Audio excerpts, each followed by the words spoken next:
Get on your knees and clean it. Now. Judge Warren Kessler pointed his gavel at the old man like it was a loaded gun. The whole courtroom went still. On the floor near the front bench, a paper cup had tipped over, a thin line of coffee crawling across the tile, and standing beside it in a worn gray coat was a black man in his late 60s, silver at the temples, holding a folder against his chest. Kessler had taken one look at him and decided everything. You're the new cleaner, right? Then clean. That's what your hands are for. A few people in the gallery laughed because they were scared not to. The old man didn't kneel. He said quietly, I'm only here to watch, Your Honor. He stood up behind the bench. You don't watch in my courtroom. You serve in my courtroom. He snapped his fingers at the bailiff. The folder slipped from the old man's hands and hit the floor. Kessler came down off the bench, put his shoe on it, and ground it into the coffee. Trash goes out the back. So, do you? So do you. 20 people watched. Nobody moved. But here's what that judge didn't know. The old man, he just crushed under his shoe. He wasn't the cleaner. And that folder had his name in gold on it, right above the words Chief Justice of the Supreme Court. Hold on. To understand what happens next, we need to go back 6 hours. Elijah Turner sat in the passenger seat of an ordinary sedan and watched the exit signs count down the miles to Halvard County. No driver, no security, no black SUV. Just an old man in a coat that had seen 10 winters, holding a folder on his lap. The folder held 8 complaint reports. Same name on every single one. Judge Warren Kessler. Abuse of contempt power. Jailing people who couldn't pay. Threatening defendants. Mocking the poor from the bench. All 8 had been filed with the county's review board over 3 years. All 8 had been closed with the same 2 words. Unfounded. Dismissed. Elijah had read them twice. He read them a 3rd time now. 2 weeks earlier, Justice Eleanor Hume had called him into her chambers. She had served 40 years. Her hand shook now, but her eyes did not. She slid the Halvard file across the desk and said one sentence. Before you take that robe, go find out if this is real. Elijah had just been confirmed. In 9 days, he would be sworn in as Chief Justice of the state's highest court, the man who sat at the top of the whole system, the one who could reopen any door the county had quietly shut. But a title only works if you know where it's rotten. And the county board had shut 8 doors on the same man. So the assignment was simple. Drive to Halvard. Sit in the back of Kessler's courtroom. Watch him work when he thinks nobody important is looking. Elijah understood the job better than anyone alive. 50 years ago, in this exact courthouse, he had pushed a mop down these same halls. His father had pushed one before him. Samuel Turner, 22 years, night shift, waxing floors that judges walked on in the morning.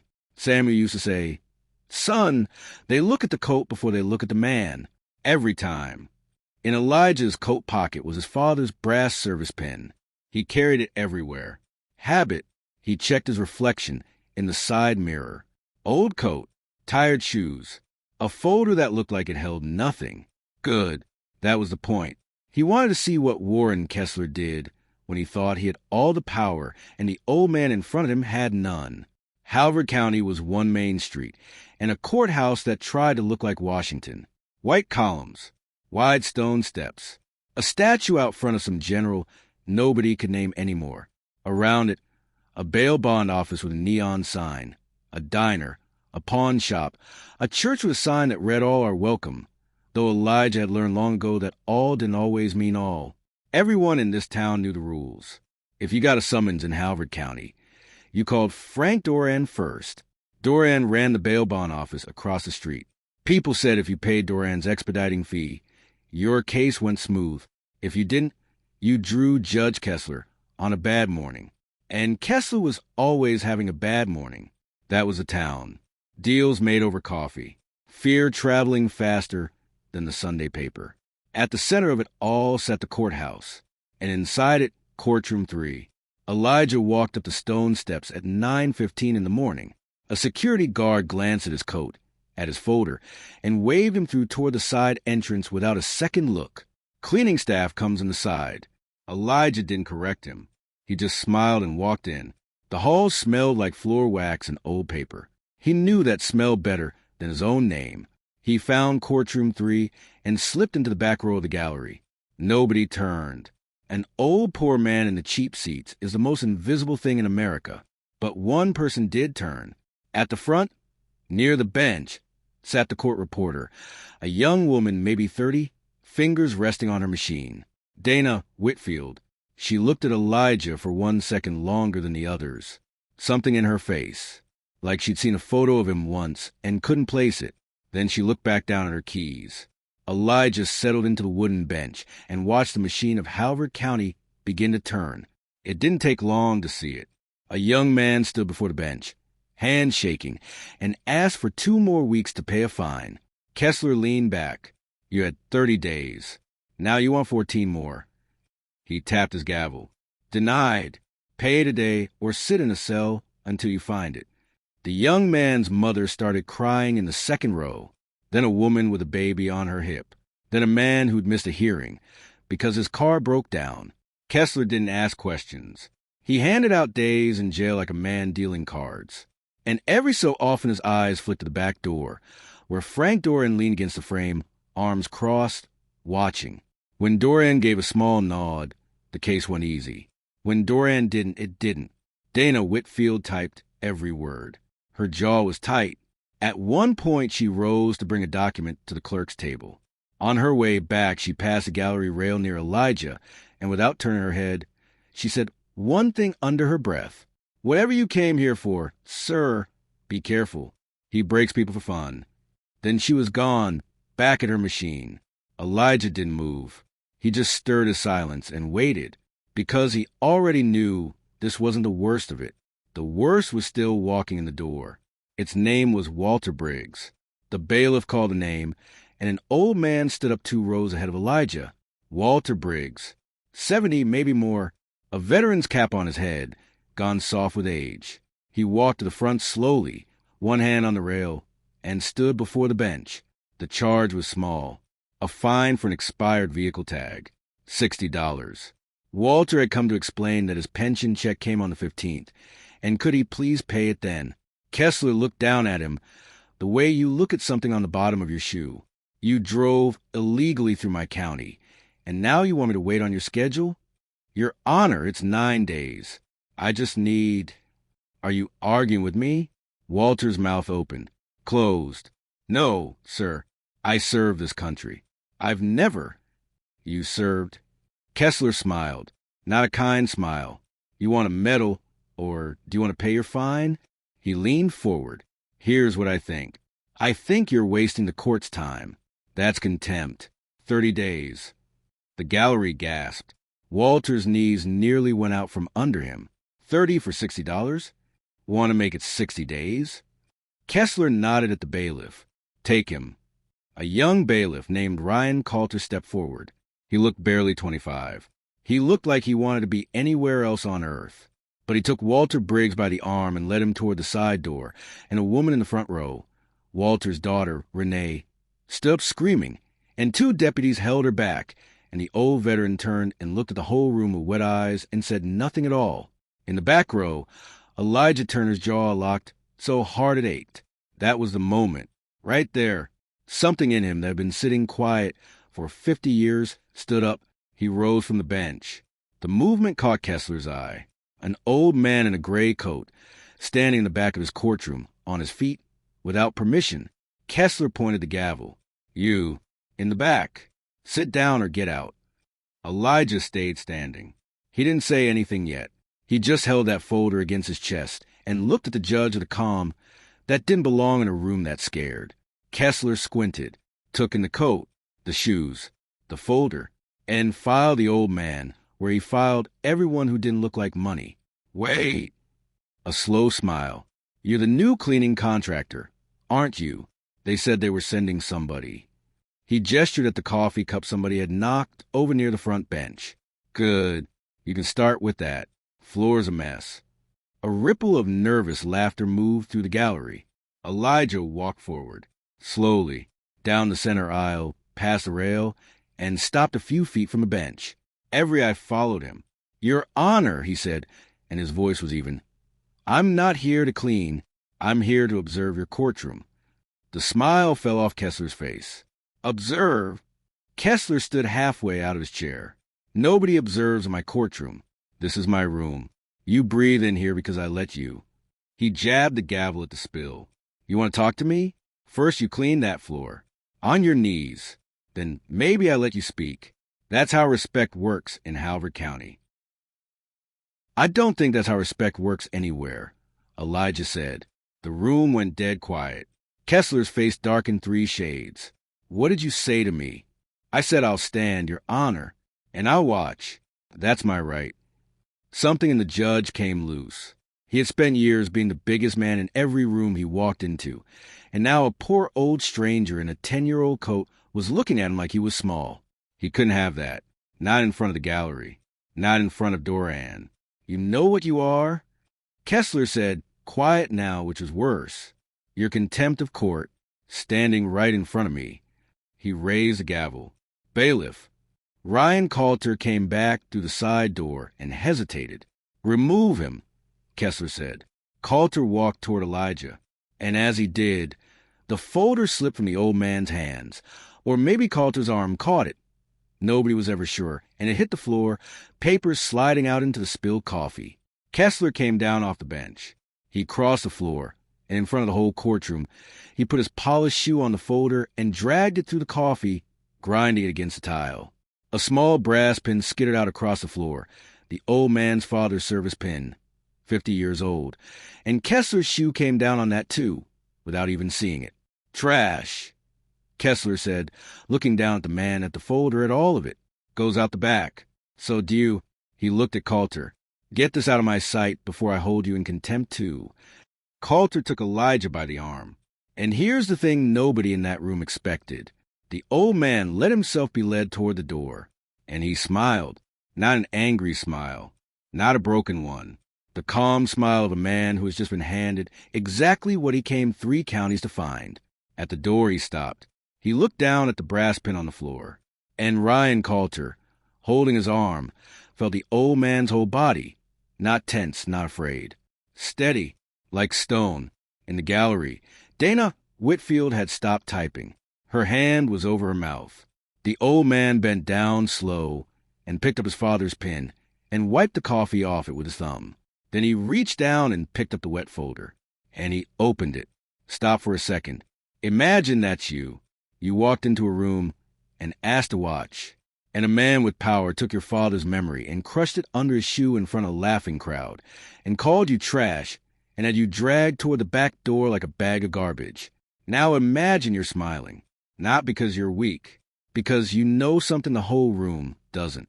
Because in your hands is the one thing that turns all of this around. That takes a kind of patience most people don't have. Watch what he does with it. Elijah Turner turned around at the door. Bailiff, he said gently to Coulter, you can let go of my arm now. Something in the voice made Coulter let go. Elijah walked back up the aisle, wet folder open in his hands. And this time nobody laughed, because everything about the way he moved had changed. Kessler was back behind his bench, still red, still riding the high of it. I told you to get out, Kessler snapped. You want a night in a cell, old man? Because you're about to. Elijah lifted the open folder so the whole room could see the gold lettering on the inside cover, and then he lifted a single card beside it, a state seal, a photograph, a name, Elijah S. Turner, Chief Justice Designate, Supreme Court of the State. The courtroom stopped breathing. Kessler stared at the seal. His mouth opened, closed, open again. No sound came out. My name is Elijah Turner, the old man said, and his voice had changed completely now. Still quiet, but carrying the kind of quiet that doesn't need to be loud.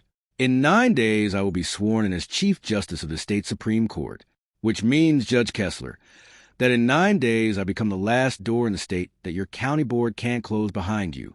He glanced up at the young woman frozen at her machine.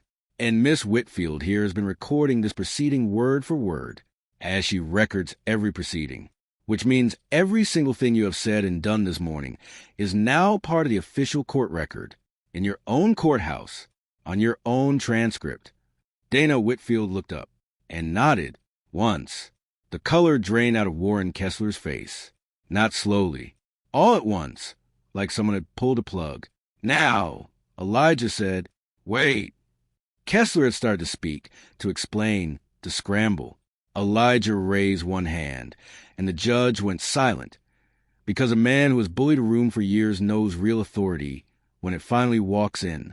In the last 20 minutes, Elijah said, I watched you jail a man for asking 2 more weeks to pay a fine.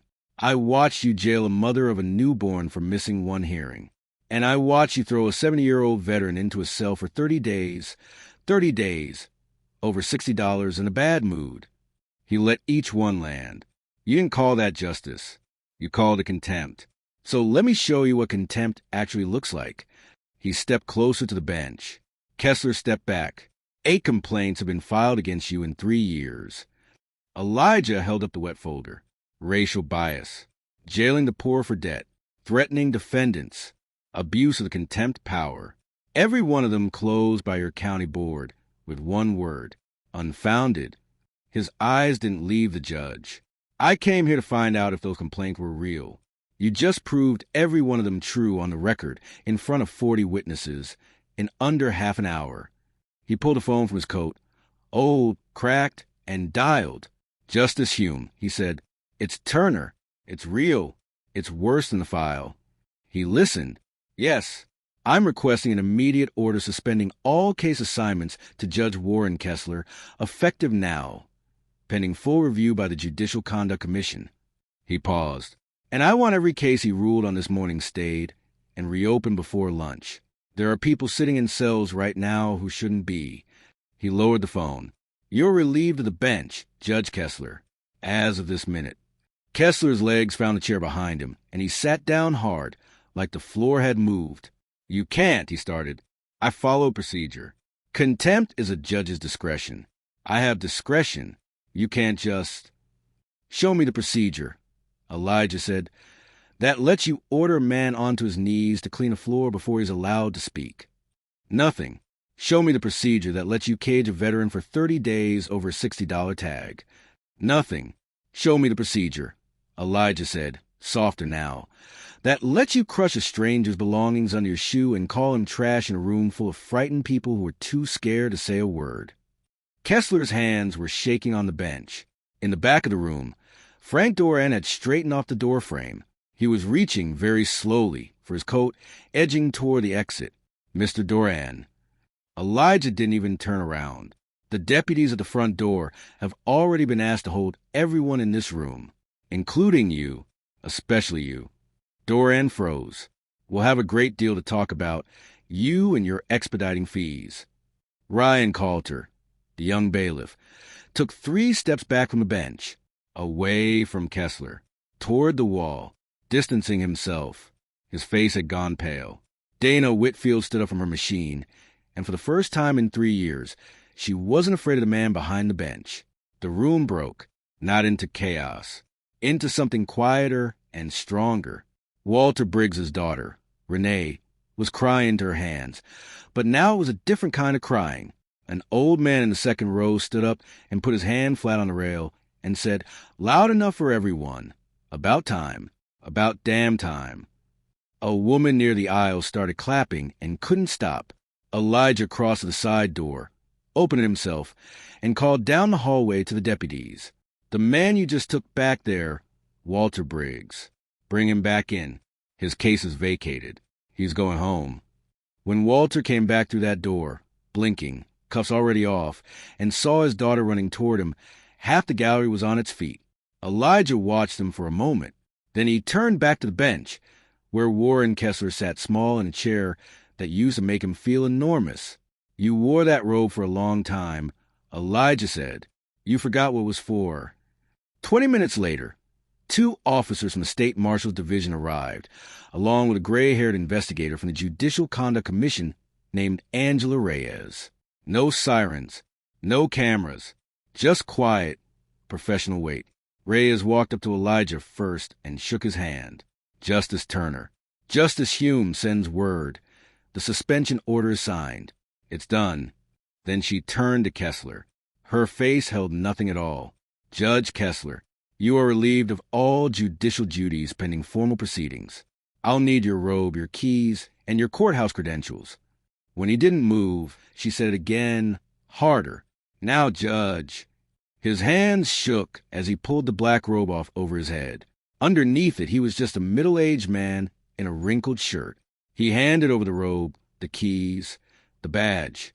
They walked him out to the front doors of his own courthouse, down the wide stone steps, past a statue nobody could name, and into a plain car.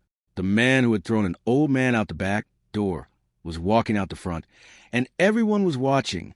The door closed. The car pulled away. And just like that, it was over, except it wasn't. Not even close.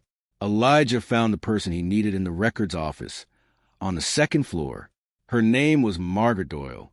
Everyone called her Peggy. She had worked the filing desk in that courthouse for 26 years. And when Elijah walked in and set his wet folder on her counter, her hand started to shake. "You're him," she said, "the one they took out the back." "I'm him." Peggy Doyle looked at the door, then back at him, and something that had been clenched inside her for years let go all at once. "I have to tell someone," she said. "I've had to tell someone for so long."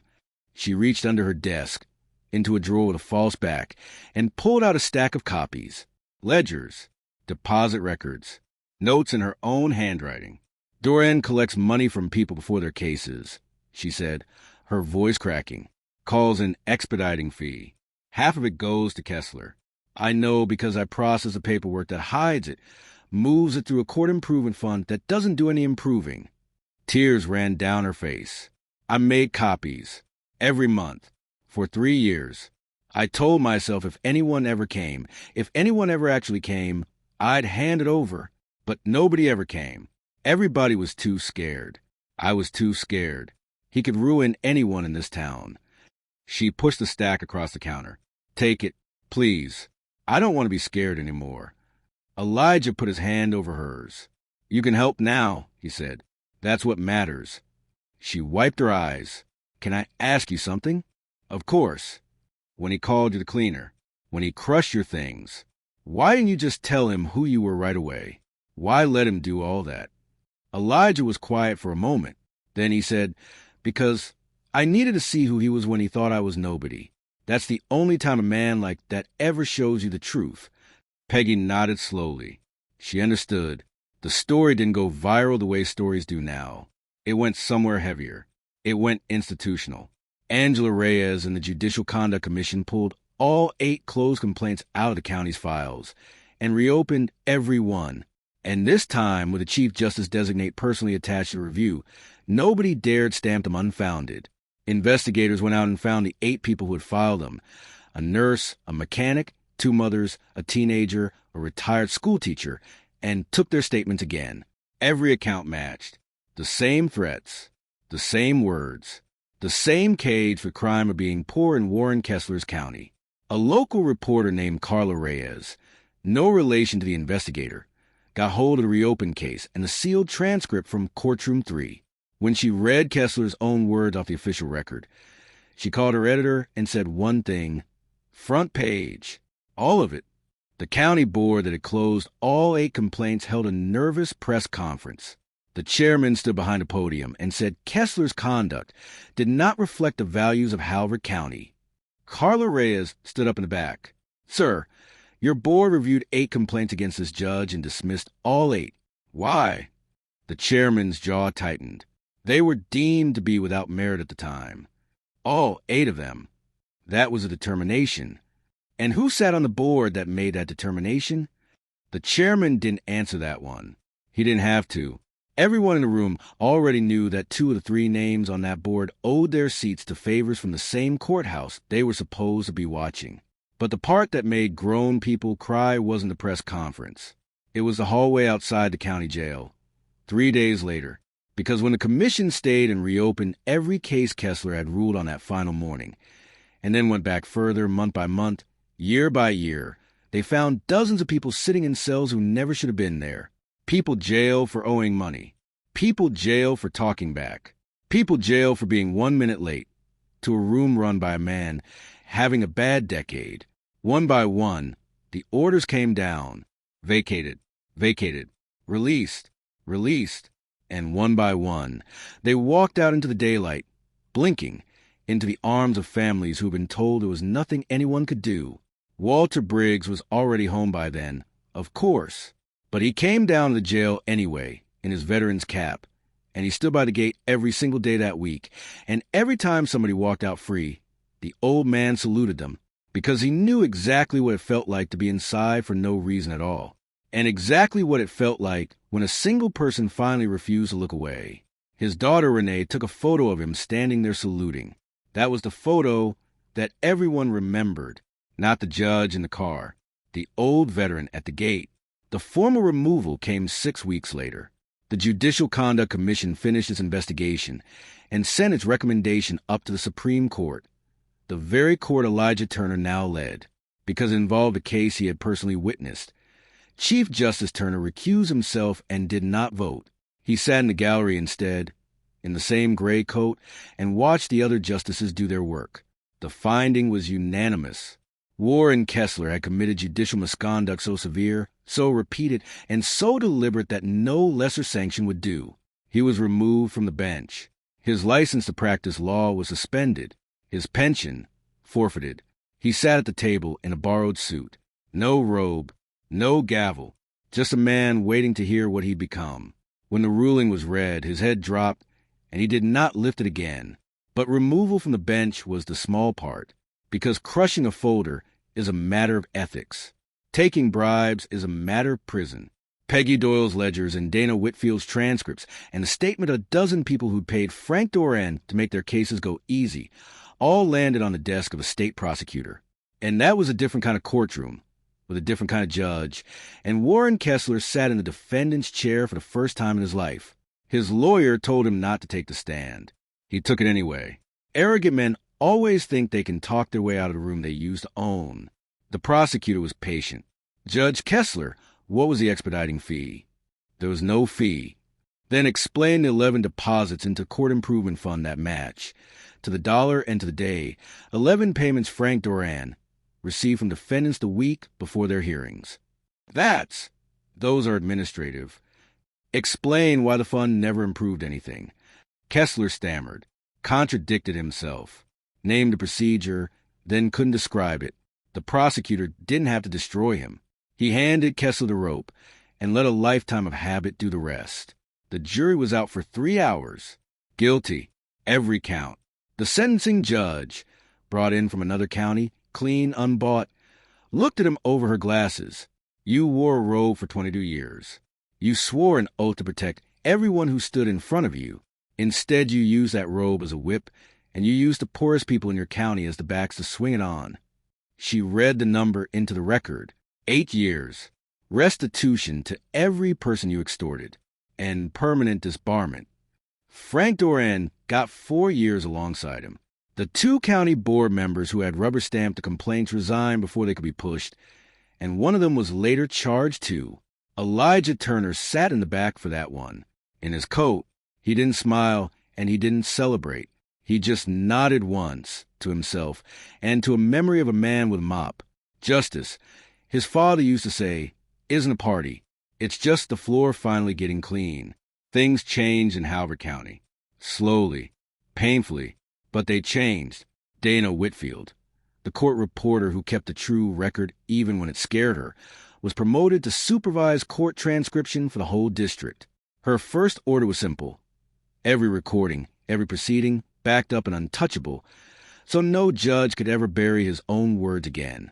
Ryan Coulter, the young bailiff who had led an old man toward the back door and hated himself for it, resigned 2 weeks after the hearing. He gave one interview to Carla Reyes, sitting in a coffee shop with no cameras. I stood there for 2 years watching him break people, he said, staring at his cup, and I told myself it wasn't my job to stop it, that I was just following orders. But you know what's worse than being scared? Being the man who watches it happen and picks his own comfort over doing what's right. He looked up. Speak up. I don't care how scared you are. Your silence isn't nothing. Your silence is a vote. Then he enrolled in night classes to study law. He was 26, starting over, carrying what he'd seen. Peggy Doyle, who kept the ledgers in a drawer with false back for 3 years, testified before the state legislature in support of a bill requiring independent oversight of every county court. She stood at the podium with her hands shaking and her voice steady. I watched a corrupt man run a courtroom for years because I was too afraid to speak. I'm not afraid anymore, and neither should you be. The bill passed by 2 votes. Warren Kessler served his sentence in a state facility, in a uniform with no robe over it, one prisoner among many, with power over no one at all. 8 years is a long time to think about a paper cup of coffee and a brass pin on a courtroom floor. And Walter Briggs, the county named nothing after him. And he didn't want them to. He just kept coming down to the courthouse steps on the 15th of every month, Pension Day, and sitting on the top step in his veteran's cap and telling anyone who was nervous about going in, "It's all right now, son. Go on. They have to listen to you in there now." 9 days after Courtroom 3, Elijah Turner was sworn in as Chief Justice of the state Supreme Court. There were cameras for that. There were speeches and a robe far finer than the one Kessler had handed over, and a hall full of important people who had never once looked twice at an old man in a gray coat. But the ceremony wasn't the part he cared about. The morning of his first official session, before anyone else arrived, Elijah walked down to the basement of the courthouse and found the janitor's closet where his father used to keep his cart. It was still there, different mop, same closet, same smell of wax and old paper. He took the mop out, and the new Chief Justice of the Supreme Court, in his shirt sleeves, cleaned the floor of the highest courtroom in the state himself, the way his father had cleaned floors in Halbert County for 22 years. Slow, careful, corner to corner. When he was done, he took his father's brass service pin, the one crushed under a judge's shoe, and wiped clean with a thumb, and he set it on the edge of the bench where he would sit, right where he could see it, every day, forever. Then he gave one order to the clerk of the court, and it became a rule that outlived him. The back row of every courtroom in this state is reserved for the people who came in scared, and no one is ever removed from it for looking poor. Nobody remembers the judge's face anymore. But everybody in Halbert County remembers the old man in the gray coat who stood up in the back row when it would have been so much easier to sit down, because power doesn't clean itself. Rooms full of frightened people stay frightened until one person decides the fear costs too much. Kessler didn't fall because he was unlucky. He fell because an old man refused to kneel, refused to look away, and carried his own downfall into that room, quiet, in a folder that looked like it held nothing. So next time you see somebody in a worn-out coat, somebody the whole room has decided is nobody, be careful how you speak. You never know whose name is written in gold on the inside of that folder. And you never know which back row is holding the one person willing to stand. If a story ever put a lump in your throat and made you sit up straighter, tell me one thing down in the comments. If you'd been in Courtroom 3 that morning, would you have stood up, or would you have stared at your shoes like everybody else? Be honest and stay standing.